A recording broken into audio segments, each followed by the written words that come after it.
call this meeting to order. The Board of Education, August 14th. Verification of meeting posted. This meeting was posted in accordance with all Wisconsin open meeting laws. Attendance roll call. Jason, sorry. Here. Sorry, went down the wrong thing. Brett. Here. Bob. Here. Terry. Here. Kevin. Here. Lori. Yep. Tracy. Here. Here. There you go. All right, we are all in attendance. And the Pledge of Allegiance. Lori, can you lead us? I sure will. I pledge allegiance to the flag of the United States of America and to the republic for which it stands, one nation, under God, indivisible, with liberty and justice for all. Thank you, everybody.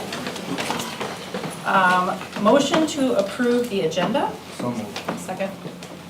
Any discussion? All in favor, say aye. Aye. Opposed? Passes unanimously. Motion to approve the consent agenda. So moved. Second. Does anybody want anything removed to be specifically discussed separate? Going once, twice? Okay. Any discussion on what's in there? All in favor? Aye. Opposed? Okay, passes unanimously. And we are going to move to the superintendent's report. Okay, we'll start the superintendent's report with a presentation with an update on the master planning. So Jeremiah is here to provide the board with an update.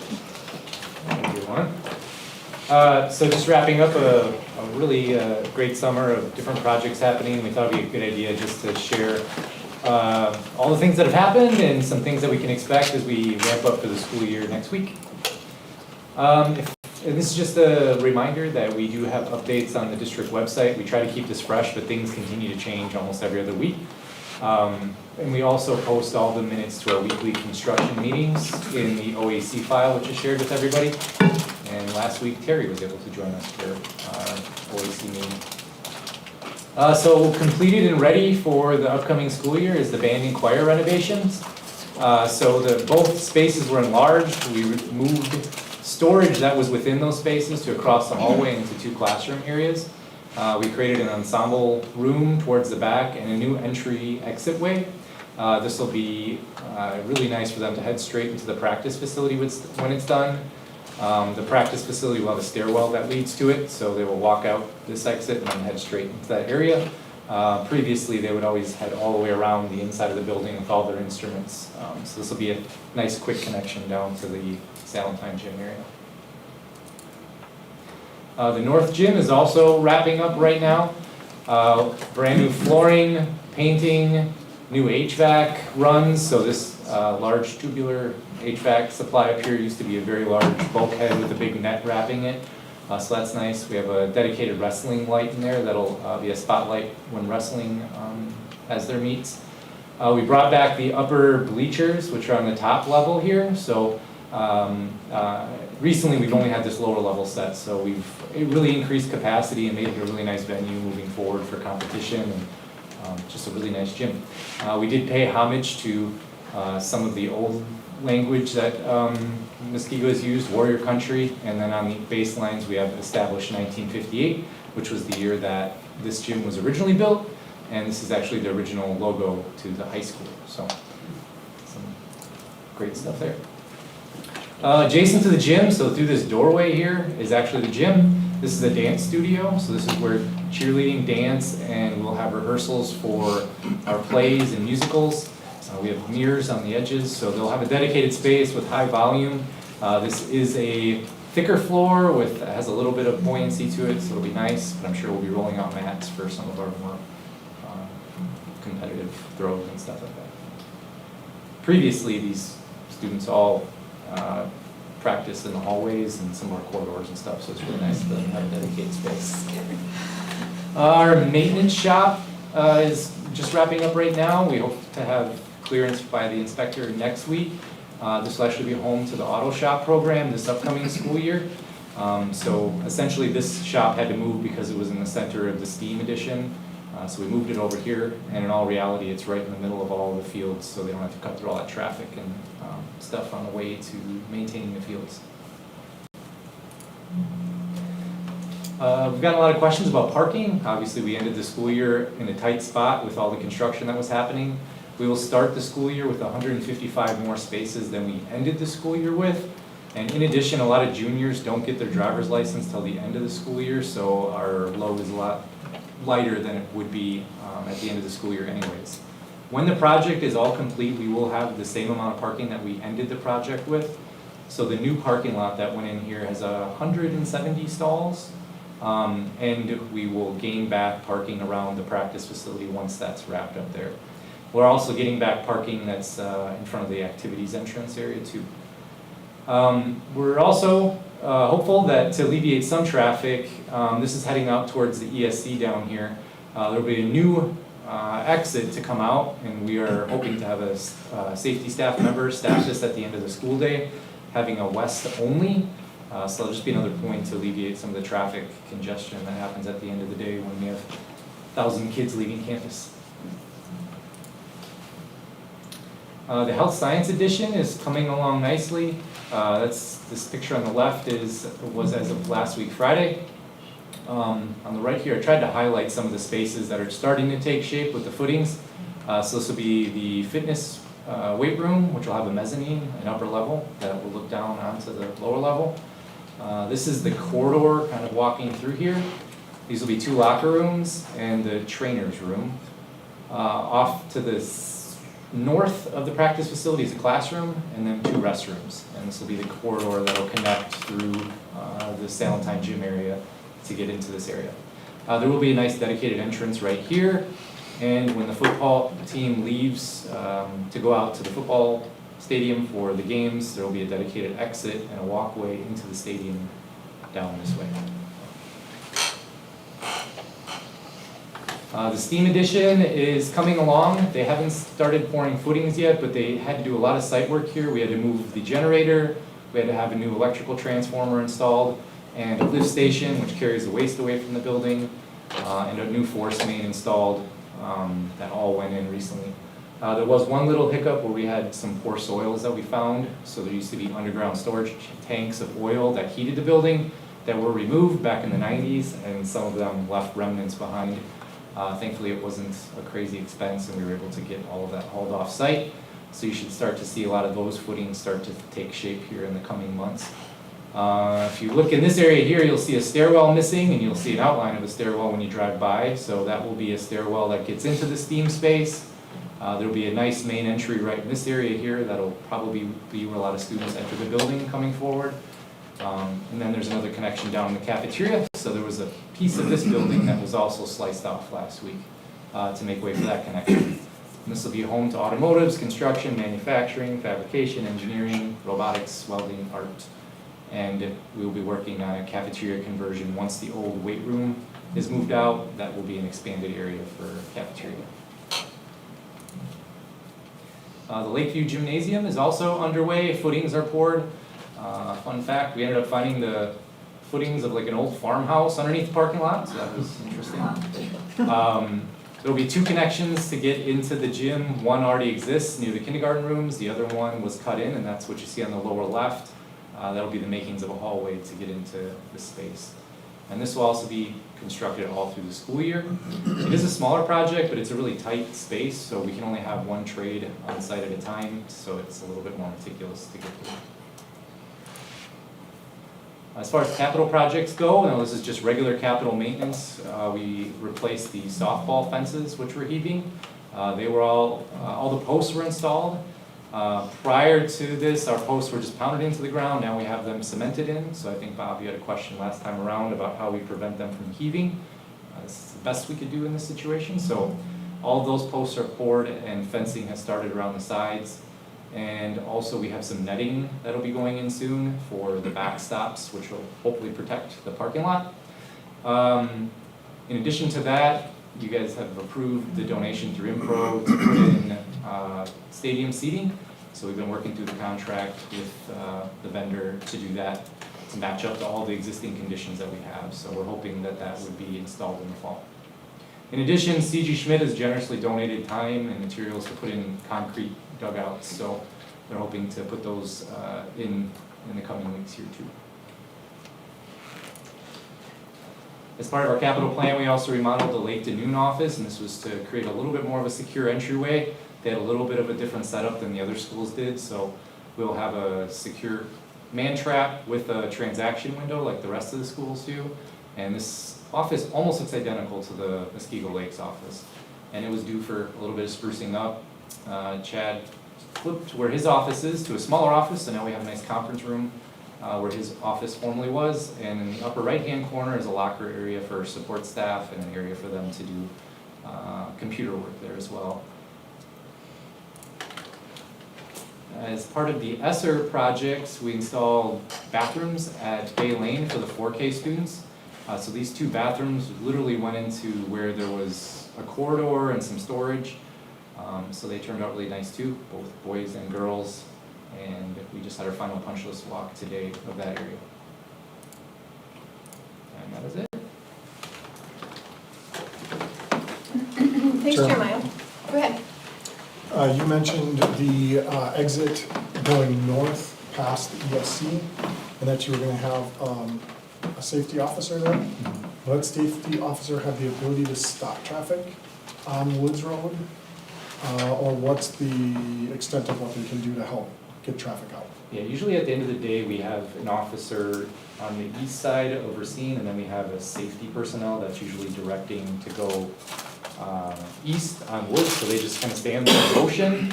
And I imagine that'd be the same thing out here, we'd have somebody standing there and motioning for people to go that way. So I don't know if they'd be stopping traffic though.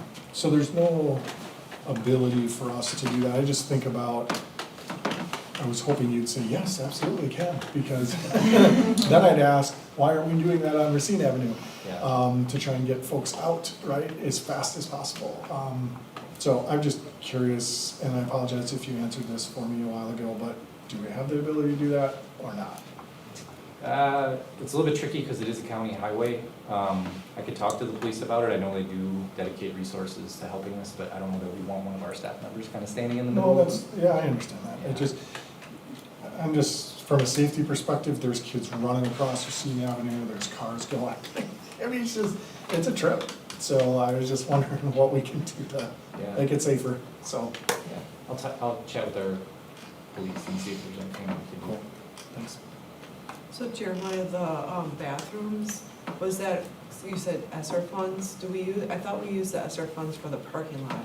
Do we have, We did. ESSER 2 for the parking lot, ESSER 3 for the bathrooms. okay, got it, okay. That's not- Any other questions or comments? Jeremiah, thanks for the tour too, that was awesome.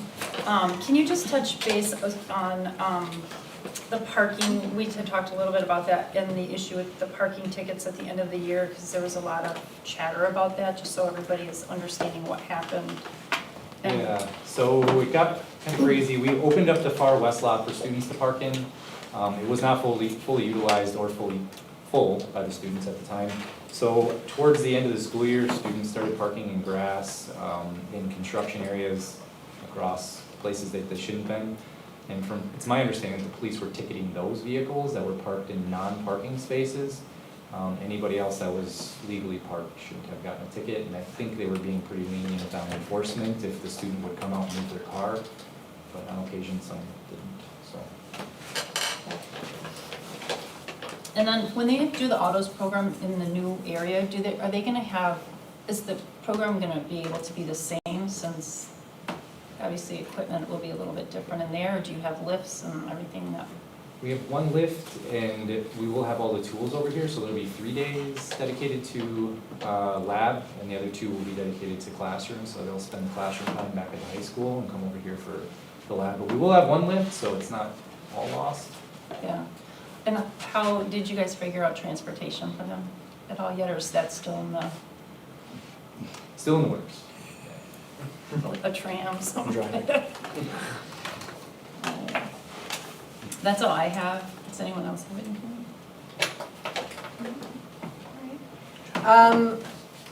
The next item is just to let the board know and the community that the school year for staff actually starts tomorrow. So they'll be in for the welcome back and the professional development starting tomorrow. And we do, as a tradition, have a beginning of the year video that we'll send out to the board next week after we show it to our staff along the way.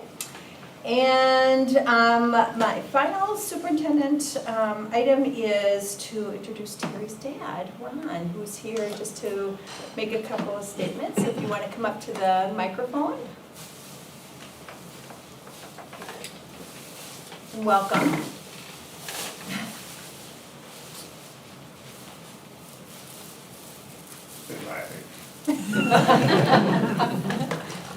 My name is Ron Drenzik.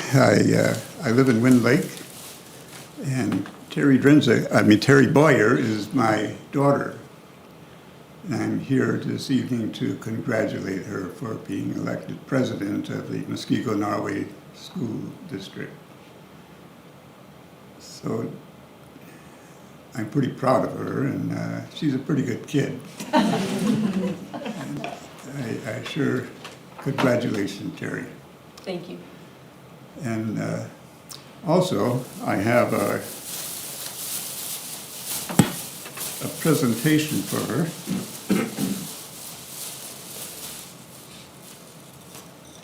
A gavel, which belonged to her mother, Barb Drenzik, when she was president of the Muskego-Norway School District in the 1980s. So you're going to use this one, right? Oh, exactly. It'll have a lot bigger bark, but Jeff will run fast. And really, that's all I have to say. thank you, Ed. Are you going to come and get this?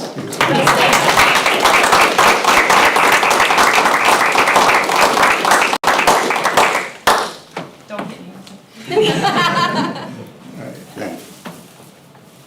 Oh, that's sweet. Good evening. Good evening. Thank you so much for being here. We appreciate that. And congratulations, Terry, again.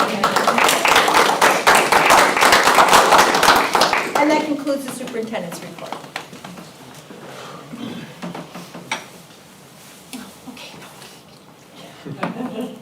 Okay, on to other reports, president report. So, as you can see, my dad's an amazing human.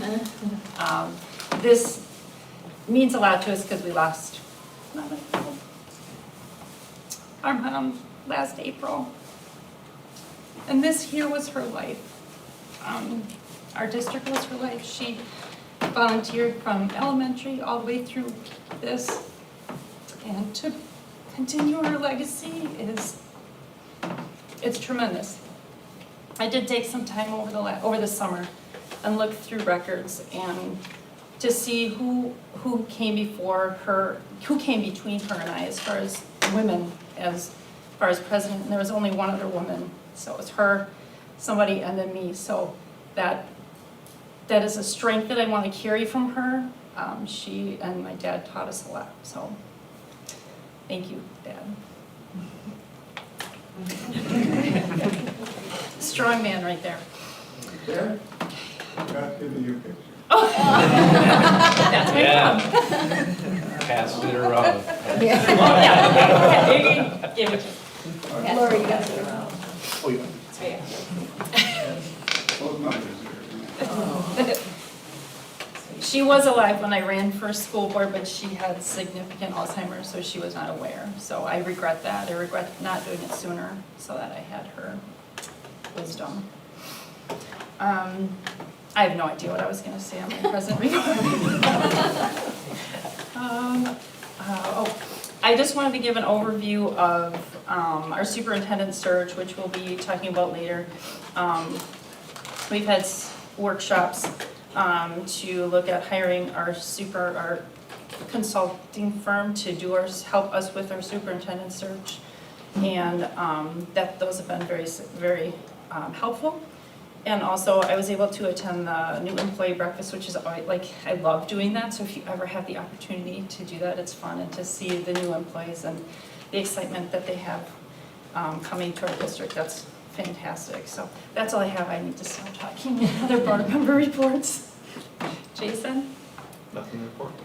Brett? Nothing to report this. Bob? Nothing individual, no. I have in the document the CISA one information that's out there for August. It's kind of small or short. Two of them, the Gifted and Talented Support Network and the SRO one were on there from previous months. Both I would highly recommend seeking if our district would be interested in it. Yep.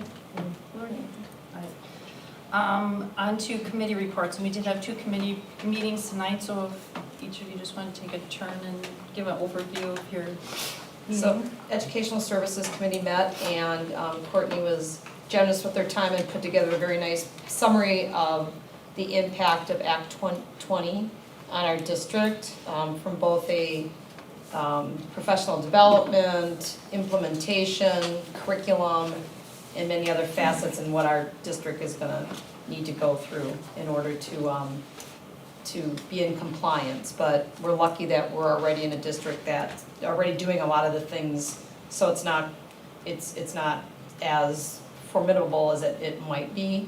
But it's gonna be interesting in the short time frame we have. And then just, we wanted to let everybody know that we're gonna be spending the next few months really going over all the new curriculum, which is really exciting, coming our way because of the STEAM in the spaces that we have, and making sure that we get all that curriculum reviewed and approved so that it can go into the bulletin for next year. And we'll be working with Andy and Courtney and Erica on all those different areas to make things happen. Thank you, Lauren. So policy committee kicked off this evening, and we had our first meeting to really talk about launching the committee, what the structure would look like, what our focus is going to be. And we will have, moving forward with a calendar that starts pretty aggressively next month. And we'll start with the 3 pillars that we're going to be looking at, which is reviewing Neola's and working with them on their normal course of things. We ourselves are going to be continuing to look at policies as well as any new policies or changes. Thank you. Thank you, committee members. I know it's a lot of work. It takes a lot of time, extra meetings, so I appreciate that work. Can I suggest something if we could? Put on the website under each board member what committee they are on and stuff, so that the community knows who to contact regarding each, topic. Sure. Just so we it'd can make do it that. easier for them to understand who to contact. That are not too big of a deal. I mean, I've seen some school board websites where each school board person has their own site, and they, have their pictures and all sorts of, I'm not asking for that, but I'm just saying, maybe just identify who's in what role, Okay. to make it easier for the community. Anything else for committee reports? All right. So moving on to resolution actions. Additional open enrollment seats. So a motion to approve the additional recommended open enrollment seats as presented. So moved. Second. Any discussion? These are the same numbers we talked about last time. This is actually 2 additional now. 2 additional, Yeah. okay. What was the question about? Was it the same numbers we talked about last time, but apparently there's 2 additional? So 2 additional for currently attending students Okay. that moved out of district, so they would need to apply for alternative open enrollment. So, yeah, and the numbers that, there are updated numbers as far as how many have accepted a particular seat and the dollar value. So that has increased from the July meeting. Okay. All right, all in favor? Aye. Opposed? Motion passes unanimously.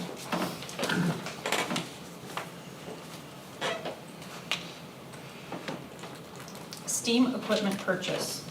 Motion to approve the purchase of STEAM equipment from Laguna Tools for the cost of $110,046.99 and Lab Midwest for the cost of $49,839 for the Innovation Lab at Muskego High School. So moved. Second. Any discussion?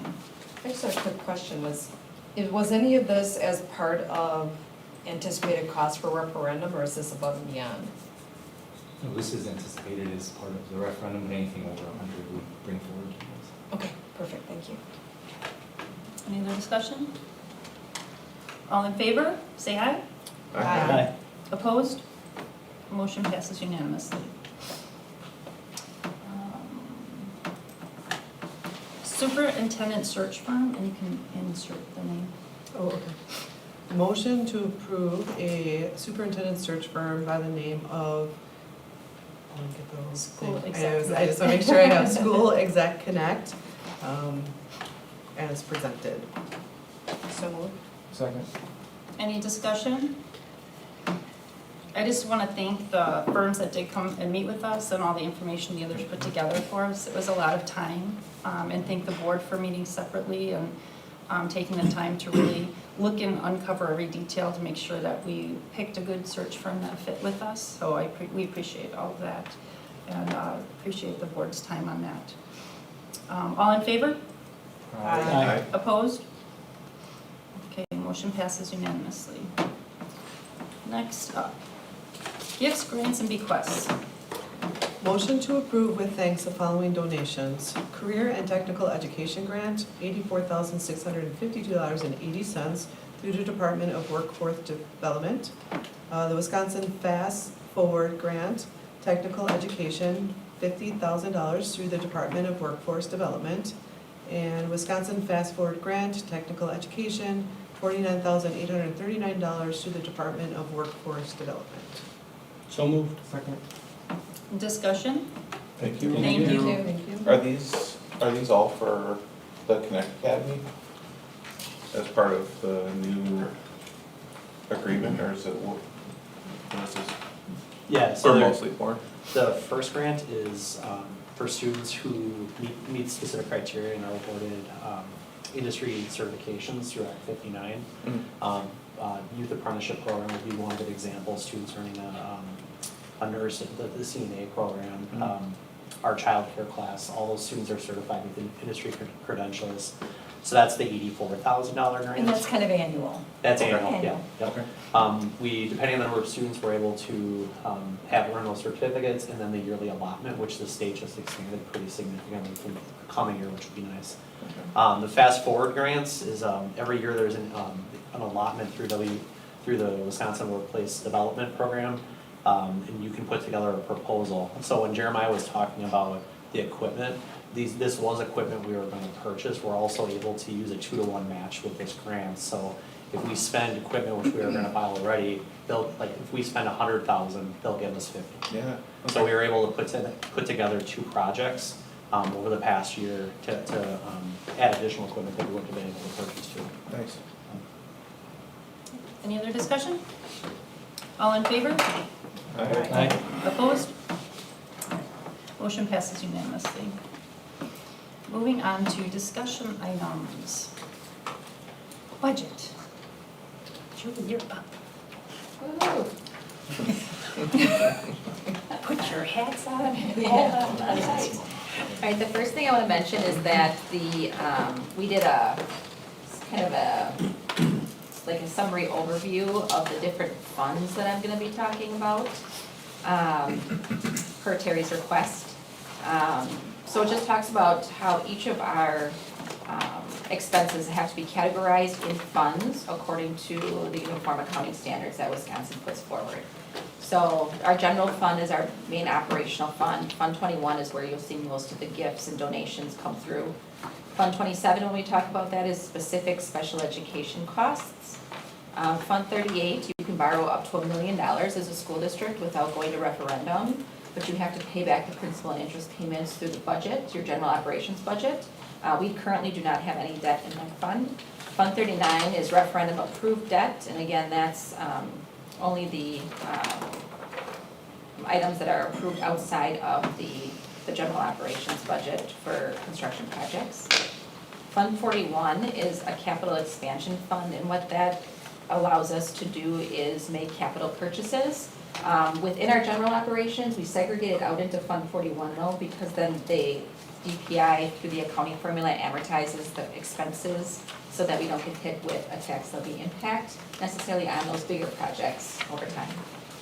If we didn't have a Fund 41, that those funds, which is really Jeremiah's capital budget, would go into Fund 10. Fund 46 is the money that we have been able to start putting away for capital improvements. So you'll see a little bit of that. Fund 49 is where we're putting all of our referendum information and expenses and revenues. Fund 50 is food service. Fund 80 is community service. We're going to talk a lot about tax levy and mill rate today. I'm not going to read these for you, but these are definitions of what each of the levy rate, the property valuations, we talk about different valuations, the definition of those per DPI. So it's just a reference sheet for you for now and in the future. Julie, was the community one Fund 87 or 80? No, Fund 80. It was always Fund 80? Mhm. Okay. Maybe we hit $87 in there. Because that was the We one for the we had pool. about lifeguards 80,000-ish and- okay, in there, and all right. that's what we had That's what to, I'm thinking. DPI made that rule where we had to move those funds, so we moved all those into Right. Fund 10 years ago. Okay. Yeah. Remember. Remember? Yeah, okay. Okay. So I did include a copy of the budget presentation in Board Docs for you. But what we wanted to do is go through, is this clickable? No, it's not. Cool. It's not clickable.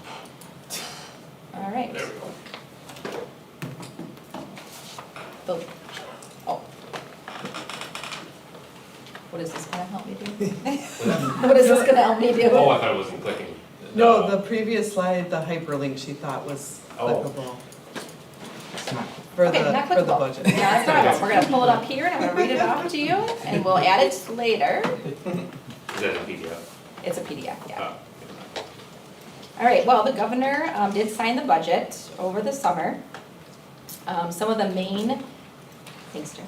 Some of the main summary points to his budget are as follows. So one of the things we're gonna talk a lot about today, I can't print it up here. Is about how we're being funded, and we're being funded differently than we have in the past, especially since Act 10. In that we're going to be growing our pie. We always talk about how we're getting more money, we're never growing our pie, we're now growing our pie. So what does that mean for us? It's also, they established a minimum that districts are allowed to have at least $11,000 per student. So if you weren't there, it caught you up there. If you are over that amount, it didn't benefit you, it just helped some of those lower spending districts move up.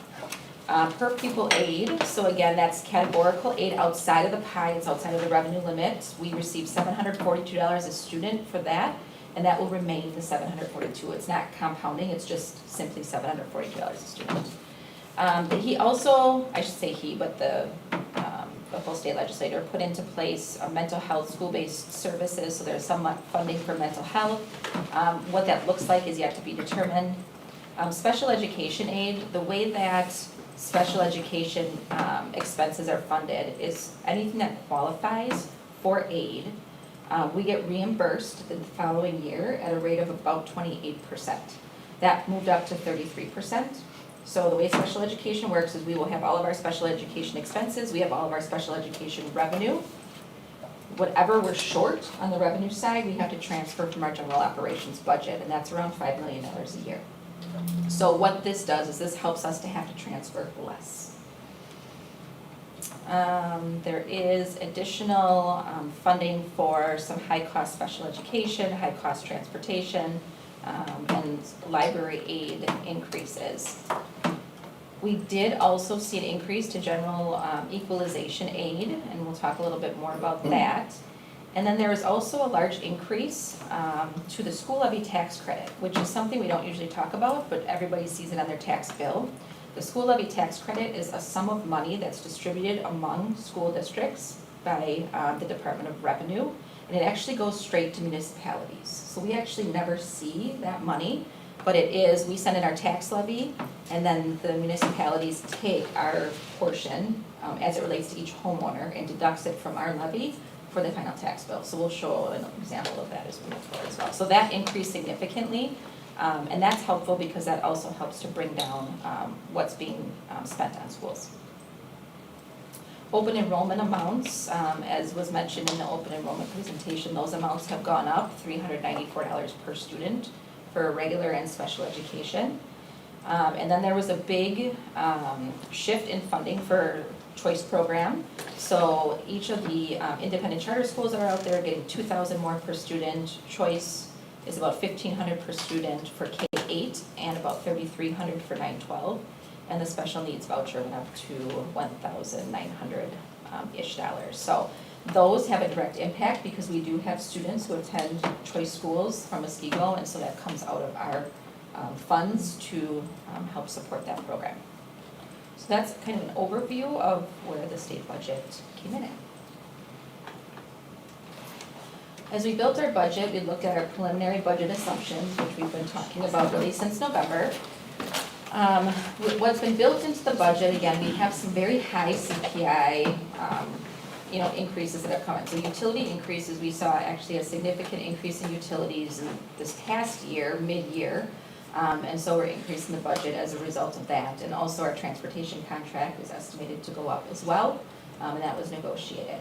We also have salary increases built in, which are aligned to our compensation models. So if you remember, our teacher compensation model has been in place for years. And we just put the support staff compensation model in place last year, so we will continue to move people now through that model. On the revenue side, we are looking at $325 per student in a per pupil increase to the revenue limit. So as we talk about growing our pie, we are now getting $325 more per student within the pie. And then if you remember that pie is made up of tax levy and state aid. So then they were also giving us money on the state aid side, and then tax levy will be the other piece of it that we're gonna have to talk about. Categorical aid will remain at the $725 per student, and the special education reimbursement at 33.3%. And none of that can be rolled over. Funds Say more for- about that. So the funds that are allotted per pupil, if we don't use that amount, we can't roll that amount over to any kind of fund, correct? That's what becomes our fund balance. If we don't spend Oh, what's okay. allotted to us, it becomes our fund balance. All right. All right. Oops. So then, as we talk about enrollment, we are running one scenario based on a decrease of 50 FTEs, and that's simply because that's worst case scenario for us. So if it gets better than 50 FTEs, we're able to make some adjustments in a positive way for the district. Looking at mill rate and tax levy, so our And mill just rate. FTE stands for. Oh, I'm sorry. Just so you. Full-time equivalency, sorry. So every student is counted as one FTE, but our 4K program, because it's a half day plus some additional, we can only count as 0.6 for those students. So our FTE count will never be the same as our actual head count. Makes sense, thank you, Kelly. So can I ask Should I a add question? that to the sheet? If Yeah. FTEs are considered students, what is staff? Also FTE. Also They have to- FTE. yeah, so FTE is like the number of days in a week, so it's 5 days and 5 days is No, that's not one. what I'm asking. I know what an FTE is. I'm wondering why we're calling students an FTE when it's Because that's how typically a we get staff. reimbursed. And that's fine, but Yeah. how do we distinguish between the two when we're having a discussion? I'll have to just be very specific, Okay. that these are staff FTEs versus student FTEs. Okay, Because they really mean the same thing. Okay. But it's just, yes, from a staffing level or from an enrollment standpoint. I'll just have to be very but specific. an increase in student FTEs is good for us. An increase in student FTEs is good for us. No. A decrease is not as good, obviously, because we're getting less money than per student, so we're not able to grow, our pot. And when we talk about a decrease in FTEs, when you start to see like declining enrollment, it's like the thought that, okay, well, if we're decreasing in FTEs, we should be seeing a reduction in expenses that associate with it. But if I have one student at every grade level that are leaving, I can't reduce a teacher, to make up for some of that funding. So it gets interesting when we start looking at decreases. So that's all part of our budget process that we start looking for. So every year we talk about how our tax levy is anticipated to decrease. And this year, again, the way that we're being funded, we're growing the pot. And because we're growing the pot and how much equalization aid that we're getting to fill that pot, and I'll give you an example of that in a minute, our tax levy is estimated to increase this year by 5.12%.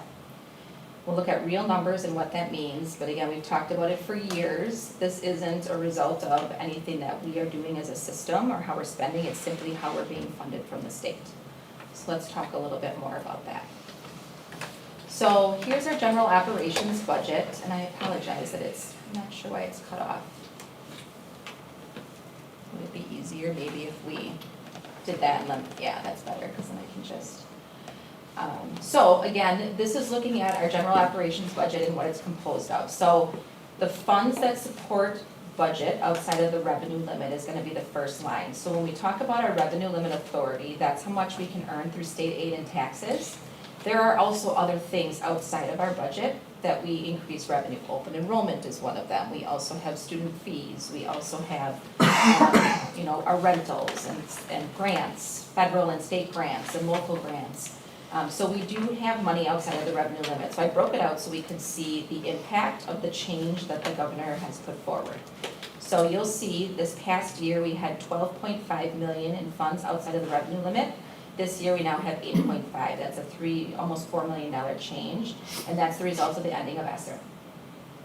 Revenue limit is 51.3 million last year, so you'll see that this increase for us with this $325 per student increases our revenue limit authority. The pie is growing now to 53.4 million, so that's giving us a $2 million increase.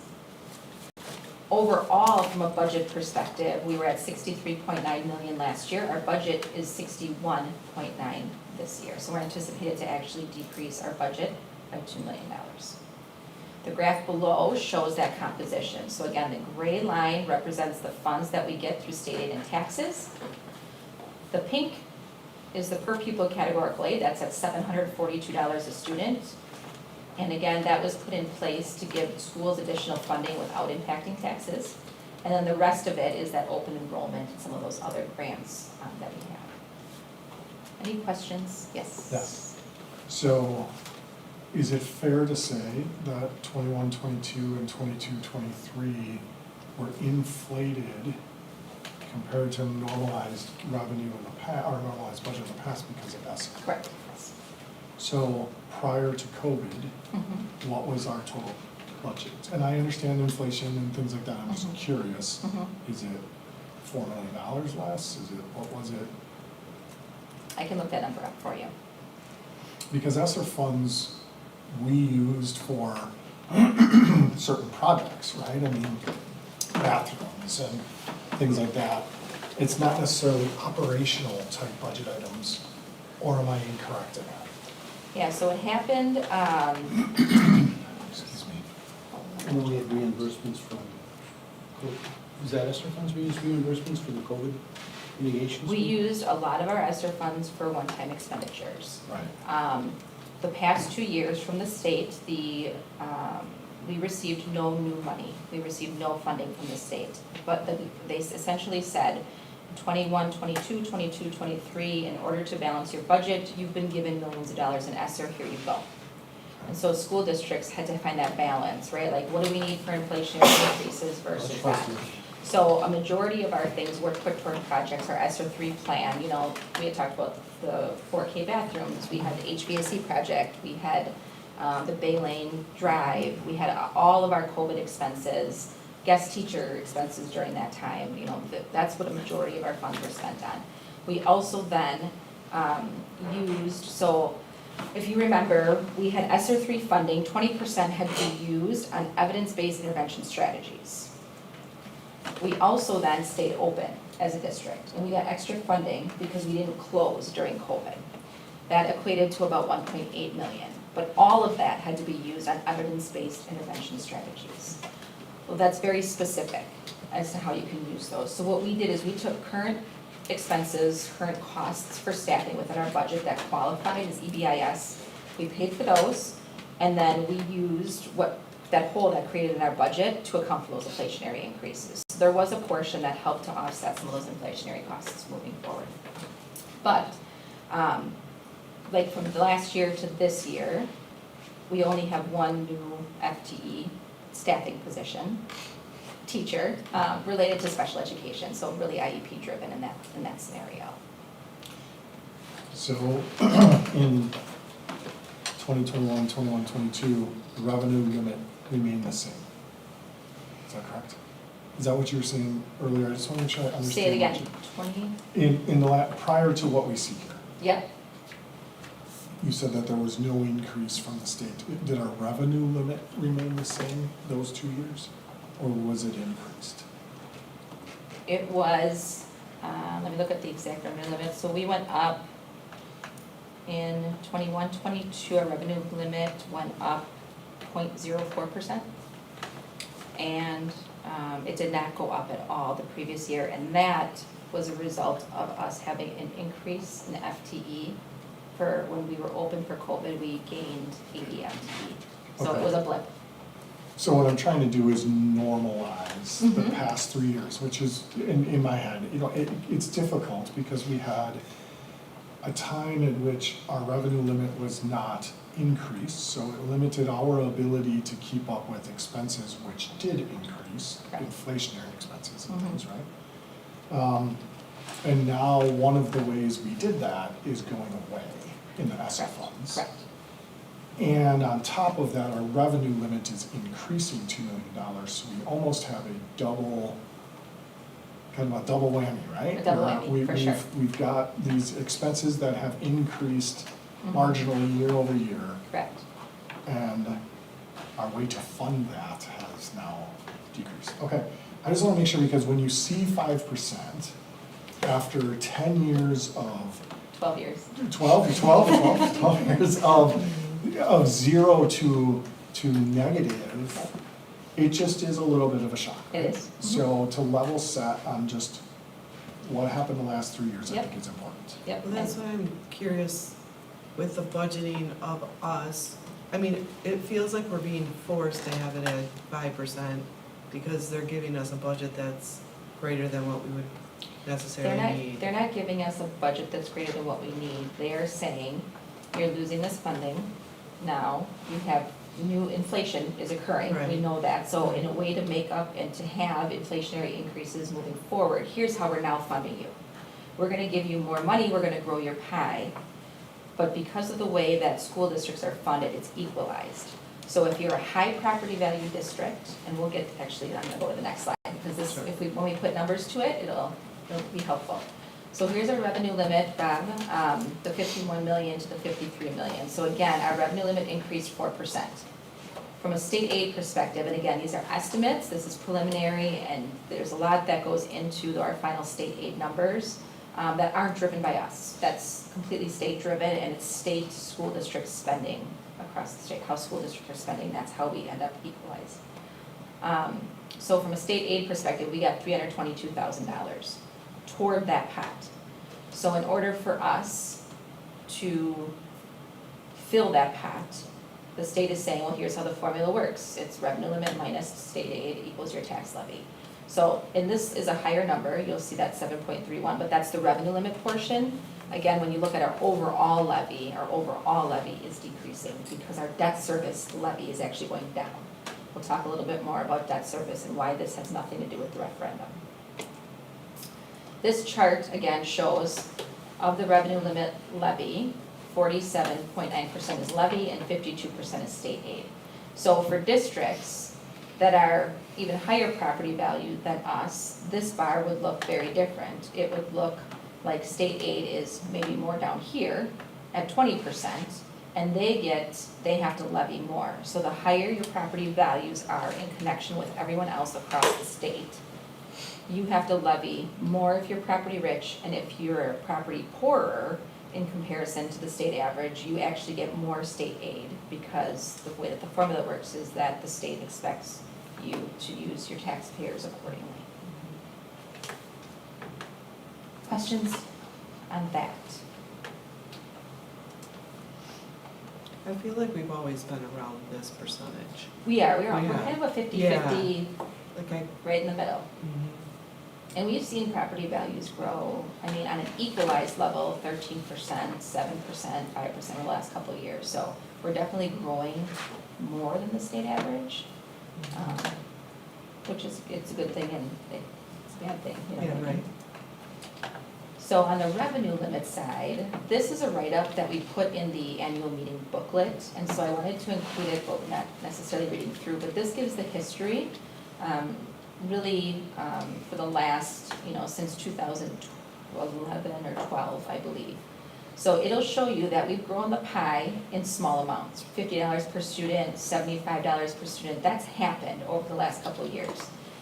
At the same time, there's been a huge influx of aid into the formula. So when there's a huge influx of aid and your pie is growing very small, really we're able to see a decrease, right? And the way that the board has managed debt and a lot of the defeasances that have been done, we've been able to help manage any previous potential increases in the levy by making sure that our debt payments were lower and we continue to lower them with additional funds that we might have.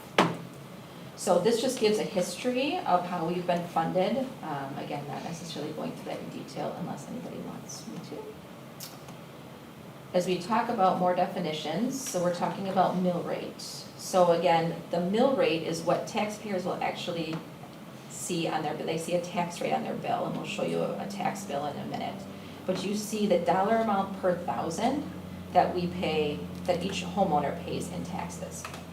The mill rate, because we look at equalized valuation for our aid and municipalities look at assessed valuation for their aid, those two numbers, they mean the same thing, but they will not be the same number. So when I talk about mill rate based on our valuations that the Department of Revenue gives us, what's on the tax bill will be different because they're looking at assessed valuation per thousand versus equalized value per thousand. And there's a great definition of equalized versus assessed in that little handout I gave you. So anyway, for us to figure out our mill rate that we would charge, we have our total school levy. We divide that by our equalized property valuations, and we don't get those numbers till October 1st. So again, we're estimating right now. We're estimating about a 13% increase based on estimates that are out there from the Department of Revenue. And then you multiply that number by 1,000 to give the mill rate. On the levy side, the school levy is calculated. Here again, the center part is our total school levy. We have the revenue limit portion of the tax levy, which again is at Fund 10, Fund 38, and Fund 41. We have our referendum approved debt levy, which is separate and only allowable if the community approves use. And then we have our community service tax levy, which is very small. And then we can also add back, so we are entitled to receive taxes in our total levy amount, but sometimes people don't pay their taxes, and so when they don't pay those taxes, we actually get a bill having to pay those back. So the following year, we can then levy back that amount to hopefully then get that money back the following year. It's a very small chart, and maybe I can present right now, just so that it makes it a little bit bigger. So this is mill rate by type. So again, this is to show our mill rate over the years since 2013 continues to decrease year after year after year. So what the taxpayers are actually seeing, and I say they, but you, because you're all taxpayers, what you're actually seeing is a decrease to your mill rate on the tax bill. And there's this is the overall number, the overall mill rate that you would see. And this little blue slice is just showing that there is a portion of that that's referendum. And the green is our main general operations. So again, the main portion of the mill rate is controlled by the general operations budget and the revenue limit and how we're funded. Yes. But it's also affected by the increased and equalized valuation. That is correct. So it makes sense, all else being equal, that the mill rate would go down based on the excessive increases in the valuation of our properties. That is correct. The overall dollar amount of taxes a taxpayer pays, though, did not. The mill rate went down partly because the home value went up. Correct. The dollar at the end of the day, though, is what people will see, because the mill rate is a number. The check they write is what's important. Right, it's different, correct. Right, for sure. Because no matter what, no matter how much, like you said, the mill rate goes down, assessed valuations, and you'll read this in here, have to keep up with equalized valuations within a 5-year period. So every 5 years, those assessed and equalized numbers can grow apart, and then municipalities have to bring it back together. which is why we saw that 20% increase here in Muskego recently in assessed valuation, because we had to come back to where equalized valuations are. So if we have the mill rate, I just want to make sure I'm understanding it clearly, at 580, right, and that's the number for 23, 24. And our equalized valuation is different than what the city assessment is. That end dollar amount though still doesn't change, is that correct? So if the mill rate results in a tax of X dollars, real dollars, but the valuation from the city is different, right? Because we already have the equalized valuation, we don't have the value from the city yet, right? Correct. It could be different because the city is basing their rate on assessed value. Yes, right. But what I'm saying is the dollar amount in tax that the school will ask from a homeowner does not change based on what the city. Correct. Correct. I just wanna make sure that that's clear, We set our levy, and that's Right. as much as we can and levy. And depending on where you are at assessed values in your individual home, that number can fluctuate up or down based on your value, but our pot doesn't grow more than what we asked for. Okay, good.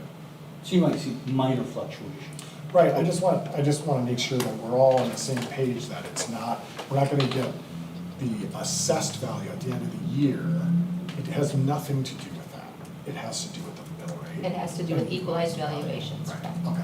Although people may feel that they're like paying more because their house values have gone up. Well, they are. because Yeah, the equalized so that's valuation has the gone hard up. part, because they're feeling a pinch because of the For sure, costs going up, for sure. yeah. And we knew that, especially when we saw that 20% increase, right? That year, the board decreased the tax levy almost 6% to account for, like, if your went up at 20%, if the average across the city of Muskego was 20%, we weren't getting more money, right? But the Right. values went up, so you were paying different. So we actually helped lower the levy more for people who may have been slightly above that 20% to not feel that increase also. So we were mindful of that when we could be.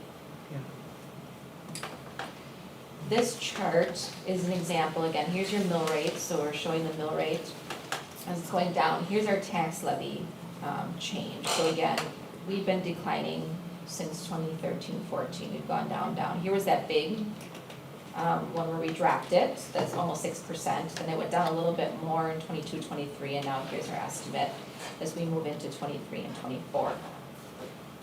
Again, this year we're getting $325 per student. Next year we're getting an additional $325 per student. Again, helping with that inflationary increase to take on the expenses.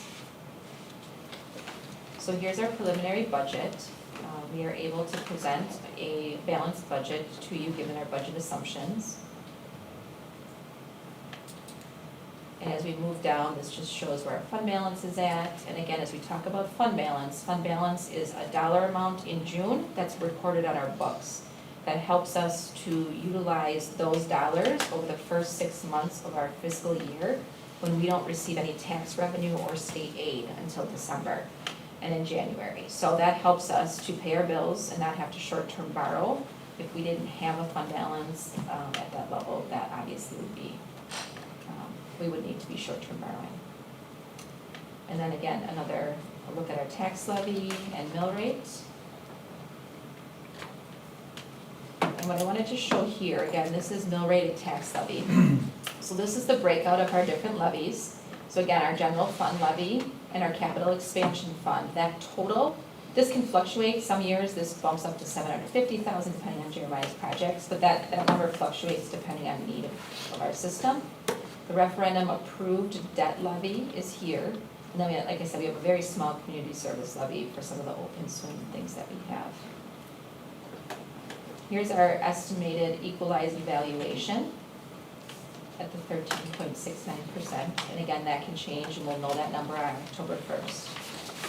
And then here is a breakout of our different mill rates. So again, if we were to look at our levy, how it's broken out, and break it out by mill rate for each of the areas, so general fund, capital expansion, and then referendum, you'll see how that is broken out as well.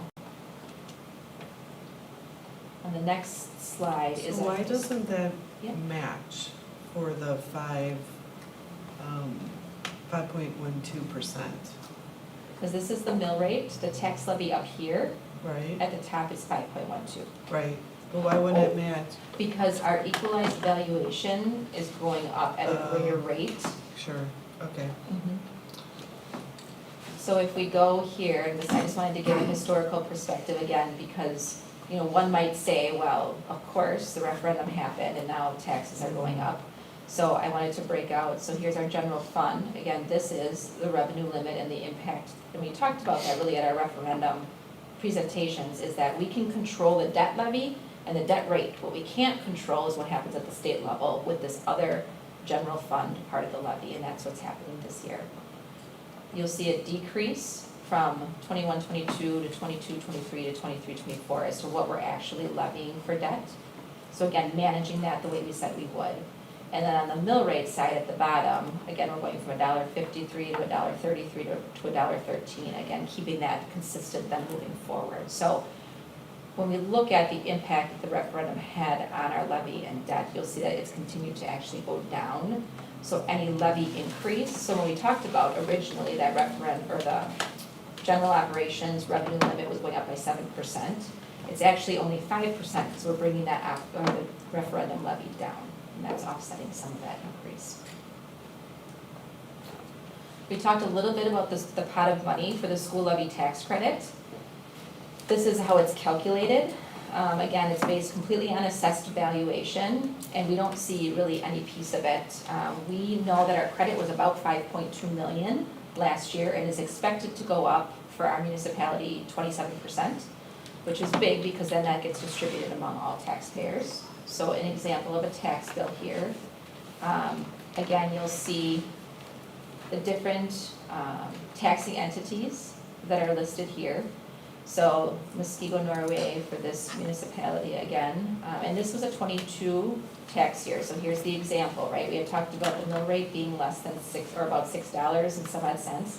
Of assessed value, that's $7.08. So those figures are going to be different because of how each entity calculates their taxes and what valuations they're required to use. Down here in the middle of the tax bill, there's a decrease of $490.25 for the school tax credit. So Muskegon, Norway's portion of the tax bill is $2,700. You subtract off that $490, and that's the actual impact of the school district taxes. Now that number is expected to increase 27%. What that means for every individual can be different based on their valuation, but you will see an increase in that credit, which will help bring down the impact of any levy increase that we might see.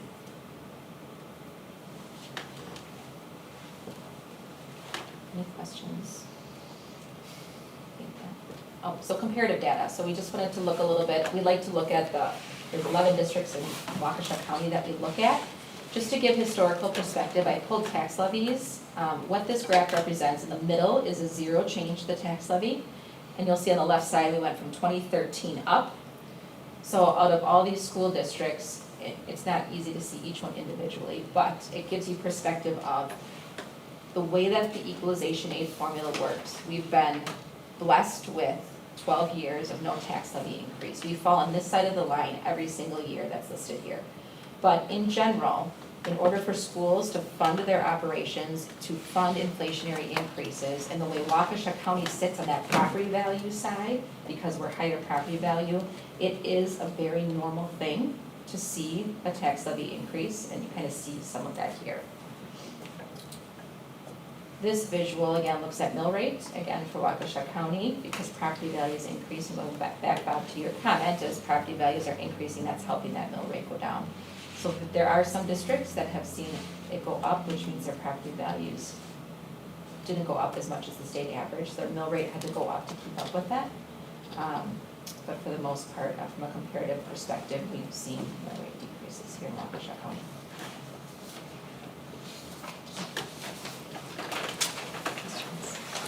I'll start out.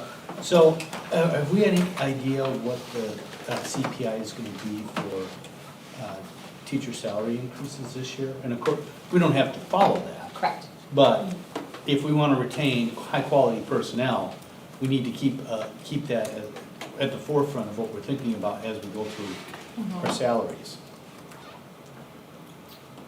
I can look that up. We just got an estimate.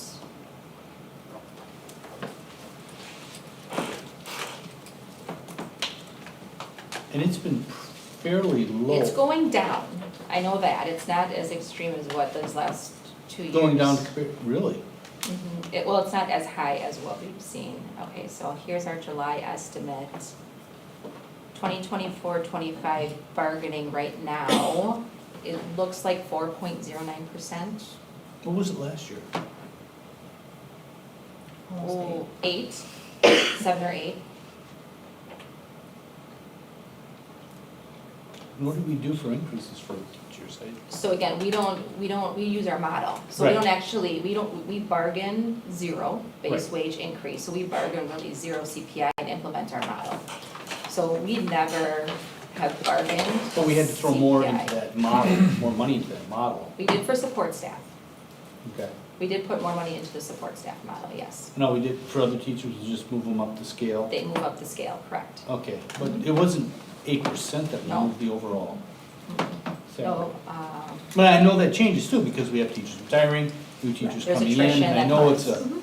it's a constantly moving picture, so. And I know it's tough to say, well, what was our increase, but, okay. I thought we put something like 2% or something to. I think last year we were at 3. Okay, 3% is what our total package was for all staff. And then within that, we move people through the models and just make sure that we stay on that overall increase. okay. And then, so, that is our single biggest expense. Almost 75% of our budget is Right. salaries and benefits. Salary and benefits. Mhm. How is that, I'm trying to think with this increase that we're looking at, and I know this is the beginning, you have 2.5 months here, where you got a lot of work ahead of you, trying to get Don't remind everything. me. Pardon me. You and Jeff, you and your staff. Trying to figure out how how things are gonna pan out, we still gotta wait for third Friday counts, everything else. But is that, what was it, 5.6% levy increase? 5.12. Thank you. Was that, a lot of that need to go to salary increases or into our compensation model? Not Or- all of it, but some of it will, I mean. A you know, good portion of that? A good portion of it does support that, yes. Okay, are we gonna have any flexibility with things outside of fund, that we'd be able to fund to help lower that levy at all? That levy increase? We do have, in the past, we've used Fund 39 to help manage the levy. So we still have about like 750 to 800,000. We have about 1.2 million in that fund for debt use. And again, the only fund balance, we can only use that fund balance to pay down debt In that or fund? pay in that fund. Yeah. So we could utilize additional funds, 750 to 800,000, to bring down our debt levy more, and that would reduce the overall impact to the budget. If we use 750 to 800,000, I think that brings us down to a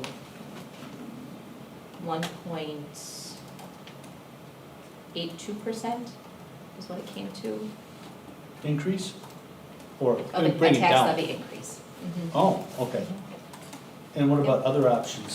Because we can use Fund 10 for anything. You can use fund for Correct. anything. So can, if as you're going through it, you think obviously, again, you'd have to see, would we be able to use part of that towards, say, some of our special ed funding? Well, we do that anyways, I'm sorry, for like some of our debt levy, Fund 39, paying towards some of that, or is that not feasible? We right can now? use the Fund 39 fund balance to pay down or to Right, but reduce can we the use, debt levy. can we use some of the Fund 10 to offset some of the Fund 39 levy as well?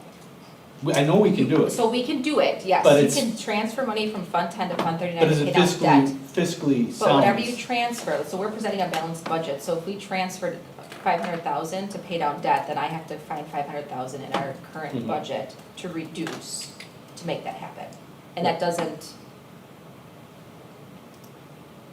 that helps us by that dollar amount. What I'm asking basically is, and it's still, again, early in the process, if you think that might be feasible, to do that. I mean, we're gonna have to increase, I mean, there's just no way looking, we've had 12 great We years. talk about it every year. Yes, and you guys at did a some wonderful point- job for Yeah. 12 years, but we knew there were gonna be increases coming, especially with the inflation we've had the last several years.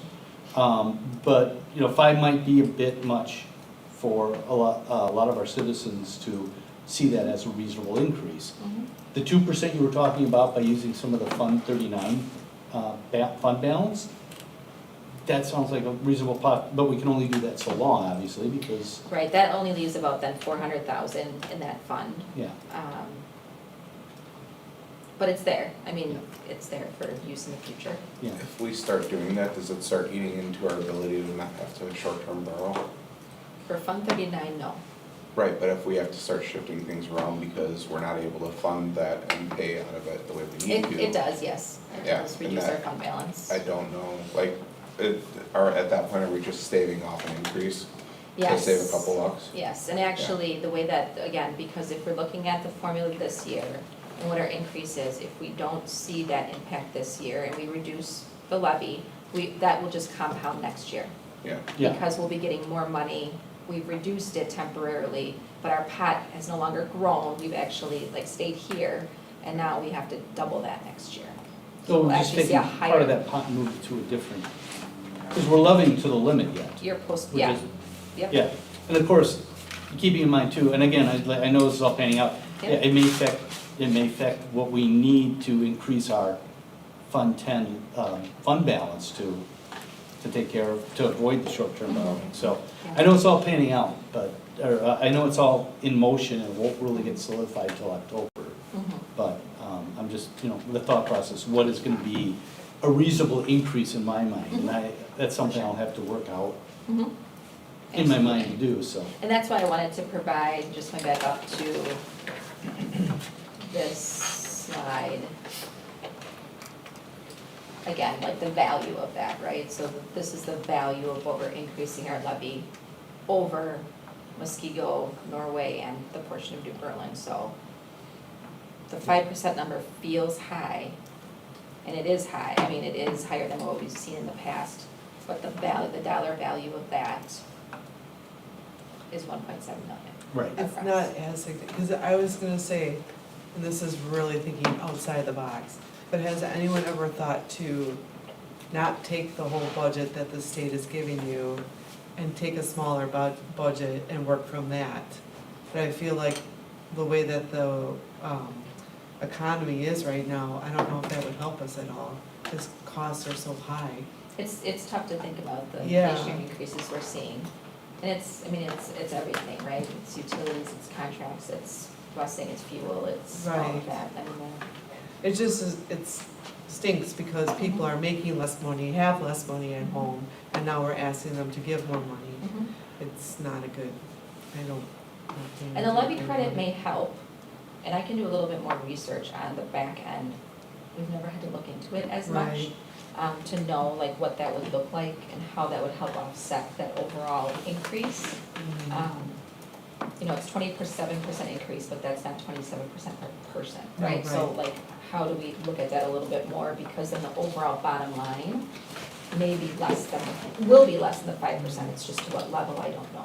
Well, and then it scares me for next year.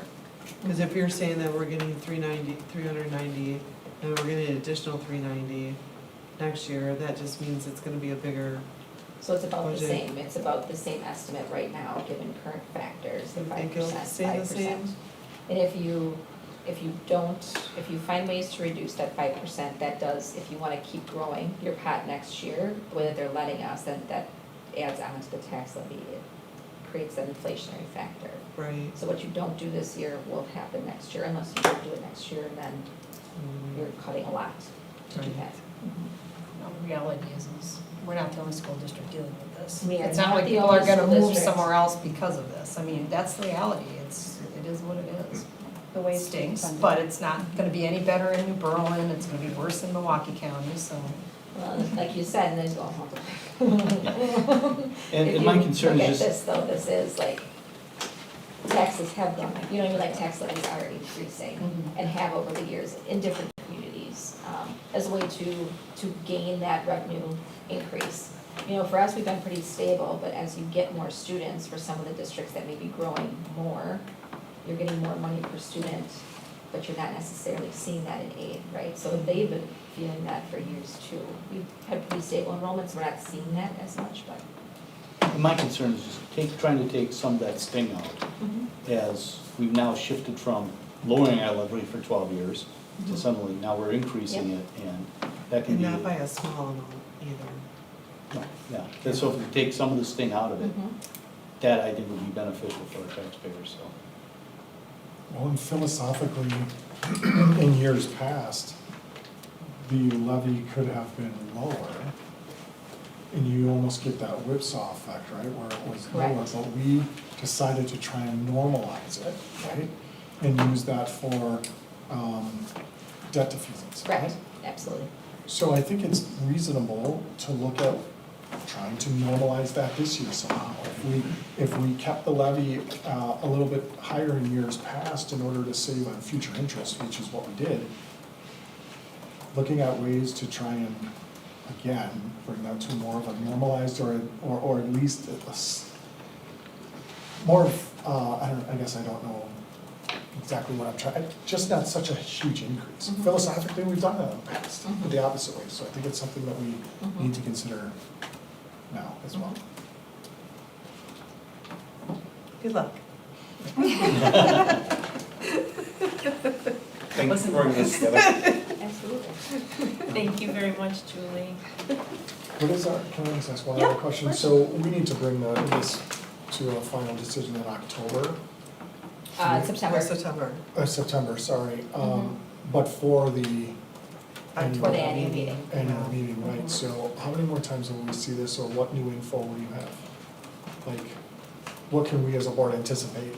So what we can do, what we can bring back the next time is the impact of normalizing. Okay. Like if we were not to take on that whole 5%, what that looks like. Again, what that looks like, and then the impact the following year.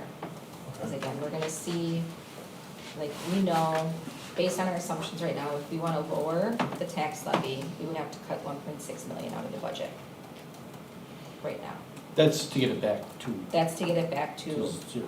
a zero. and I don't think anybody's looking at that. Right, so within not doing, accepting the full levy and cutting 1.6 million of our budget that's balanced now, somewhere in the middle, is where we would have to end up and what that looks like. But then we're not levying to the max. Right, we're not levying to the max, so we're not taking advantage of growing our pot. If we're not taking advantage of growing our pot this year, like the state's saying, we're finally giving you that money to keep up with CPI and inflationary increases.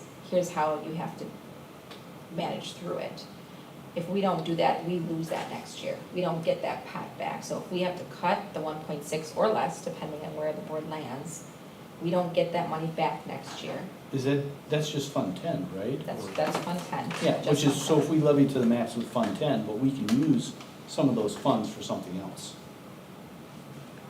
But if I Fund use, if 39. I take, my That's budget's like- balanced right now, if I use those funds to pay down debt, I now have to find that money to balance my budget, so I have to cut. So it doesn't matter what you do with But it, but you're we're cutting. still levying to the limit on Fund 10, correct? Even if we use it for something in one of our other funds. Yes, yes, In fact, actually, that's what we're doing with our special ed funds. Essentially, we're taking money out of Fund 10 to pay for that. correct. So we're essentially already doing that for special ed. Because we're only getting 33% from the state, and what is it now for the feds, about 12%? No, it's pretty We low. get under $1 million from the feds. Yeah, Yeah, so we're getting less than 50%, so the rest of that we gotta make up out of Fund 10. right, right.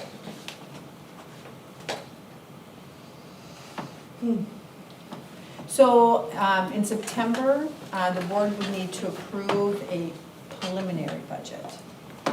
And then more information will come to the district in October before the annual meeting. And then the board will have to approve the actual budget in October. At the end, the second meeting in October. number's not gonna look good this time. And the case that you presented, Julie, was Yes. a loss of 50? A loss A of loss of 50 58 FTE? student that's- FTEs, yes. That's a fairly conservative estimate? Yeah. Okay. That's what we've seen the last couple of years. Okay.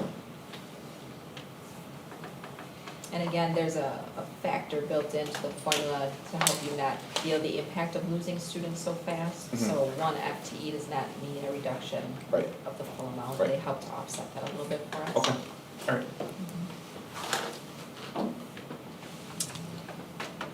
Any other questions? Thank you. Thank you. In our information follow-up, we have your personal information memo, and I don't have any indication on miscellaneous business to discuss. So that leaves us for a motion to adjourn. So moved. Second. All in favor, say aye. Aye. Opposed? We are officially adjourned.